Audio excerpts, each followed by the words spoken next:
And let's be absolutely honest, I'd much rather be driving around in a hydrogen car than a petrol car with a big sloshing tank of vapor and gasoline there that if the car goes over, it's going to drip into the car. I could well burn to death. The hydrogen tanks in a Hyundai or a Toyota Mirai are extremely, extremely strong. I know there's been impact tests, there's been bullet tests. I'm not saying nothing can go wrong there, but I am saying generally they're exceptionally safe. Now, what the industry has to make sure is that the refueling event is safe. And all the companies I've spoke to who are developing infrastructure, who are really invested in this, safety is the top line there. So that is a really reassuring fact to me. So where the industry will go, but I can say that everyone is focusing on making sure it's done well. Okay, so the message safety, let's say, may be an issue for the people, but in the real life, probably nowadays it's not really an issue because there is a lot of tests, a lot of proof on that, correct? That is your message? Yeah, so people still quote, oh, Hindenburg to me. Yeah. And I'm like, is the best example you can come up from, 90 years ago. Yeah.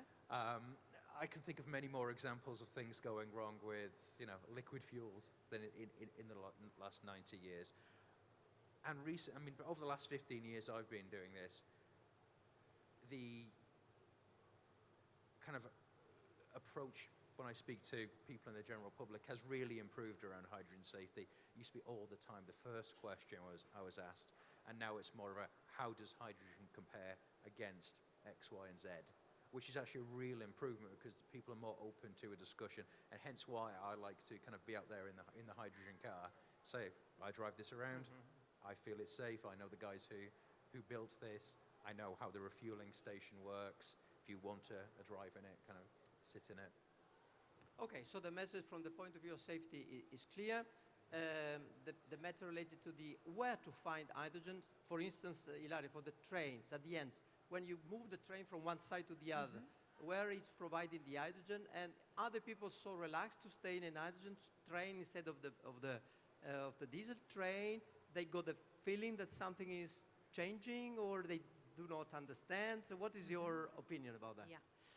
Okay, in terms of refueling, of course, in order to move a train, we need to have a refueling station available.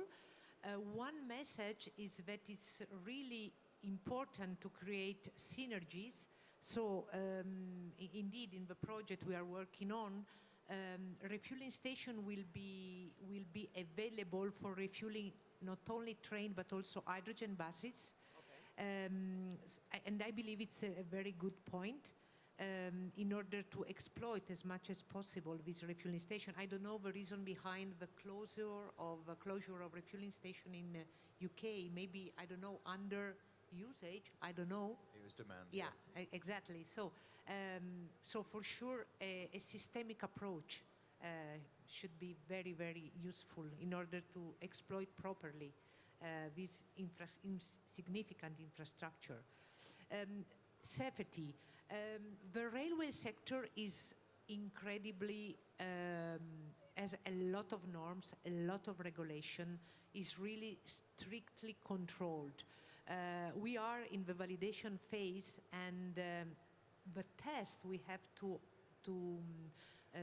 achieve in order to get the authorization to move a train on the customer line is really very long, really strict, really monitored by different entities, external entities. So be sure that when at the end we will have a train authorized, it will be safe. And I'm very happy to tell you that next week we'll go to assist to the first filling of hydrogen and our hydrogen train, and it will be close because I'm completely, let's say, calm, okay?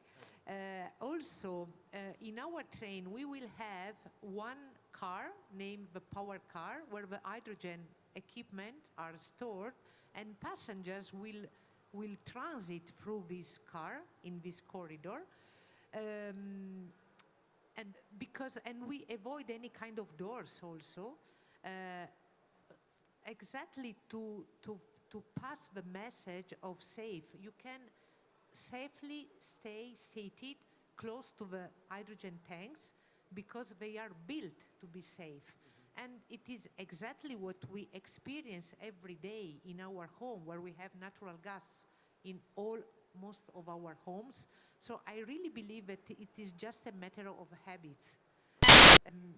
Because, of course, technology is developed enough with all the design rules, proper design rule, according to the proper norms to secure the safety design of an hydrogen train.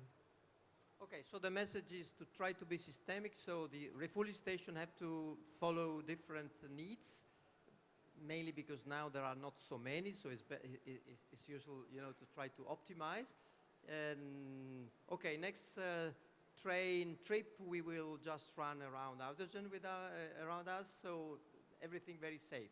The people got a feeling of that, so they do not basically understand they are running in a train, hydrogen or diesel or whatever. What is the feeling of the people? What is your feeling? The point is that today we have not yet direct experience of Italian people feeling, to be honest. What about Germany, for instance? Exactly. But just to tell you, we present the train at the Expo Ferroviaria in October. We got a lot of interest, Italian people. So the immediate feeling is not to be feared about the fact that, oh, wow, we have hydrogen. In Germany, definitely not. I mean, people appreciate the no noise of the hydrogen train. Okay. And of course, it is an electric train, so very good performance, because the performance is exactly the same. We are on an electric train as well, of course, without the catenary, but it is exactly the same experience. So, to my knowledge, not opposition, okay, by the public, okay? So in some sense, this is a good message. What I'm used to say is that for the young people, they do know about the old story about hydrogen that was as dangerous. So they are very much more attracted by the new names. So in some sense, this is a good message.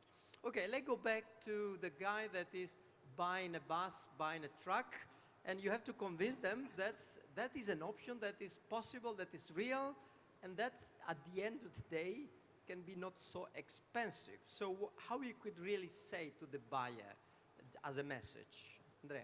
Yeah, first of all, I think that with regard to what was mentioning before about safety and safety perception, that is different from safety content, is out of doubt that components and integration of vehicle will be fully safe. I think that the professional market is slightly different.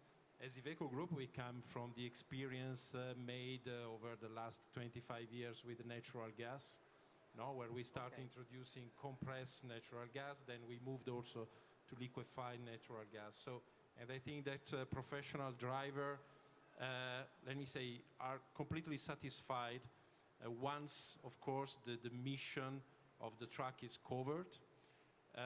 They appreciate also less vibration, less noise also, because we switch from a diesel cycle to a spark ignited cycle, so reducing vibration and noise. So this is also beneficial. We will have the same with hydrogen. Then, of course, I think that when it comes to this kind of market, TCO is key. So total cost of ownership is key. So we need, in my opinion, to transform this dream and vision into reality, to be realistic in our roadmap, giving the right timeline for implementing not only the technologies, the single technologies, but really to have the right orchestration and synchronization, developing the infrastructure, letting also the time for hydrogen production to ramp up and to be distributed at lower cost, because today a long-haul truck, the fuel operating costs represent more or less 1/3, 2/3 even in some cases. Yeah. So hydrogen, that today, if you go at the Bozen station, you pay around 20 euro a kilogram. Of course, TCO is exploding. Is not representative of a realistic and pragmatic way that you can propose to an end user today. No? But we have to target a rational timeline for this. In that, now again, looking to the past experience from natural gas, when you look to the development of the LNG infrastructure Yes. to support long-haul truck, it took more or less 10 years to develop 700 stations across Europe.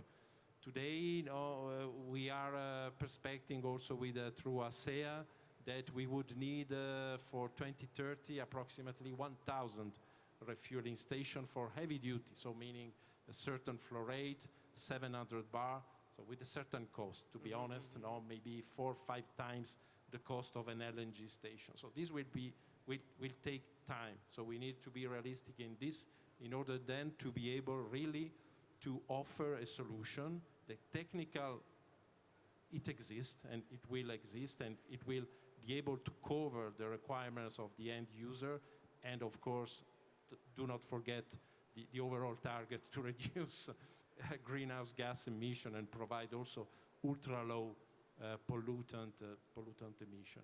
But so I think that this will be really, let me say, the concern and the warning, also when discussing with policymakers, etc., to be realistic in the implementation timeline for this to fly. Okay. Otherwise, this will remain a dream. Okay, so the message is potentiality is there, Yes, but for sure. we have From to admit that we are not ready to be convenient. We still have to accept that at the moment we have to... It's a brand new, let me say, technologies, as high-cost technologies, because specific material, high-pressure storage, etc. So we need to recognize this and to let me say, give the time for ramp up with the right volumes, create the right condition in order to acquire, let me say, the right dimension for a concrete market. Because finally we need to impact on the environment, not just to have some nice niche application, because otherwise this will be completely useless towards the environment. Nevertheless, Dumarey is proposing already some hydrogen cars. They have in mind to have, in some sense, a market. So how to try to, let's say, to reduce as much as possible the gap in between what Andrea was saying, that we have to look in the future, that is clear, but we already have, in principle, car available.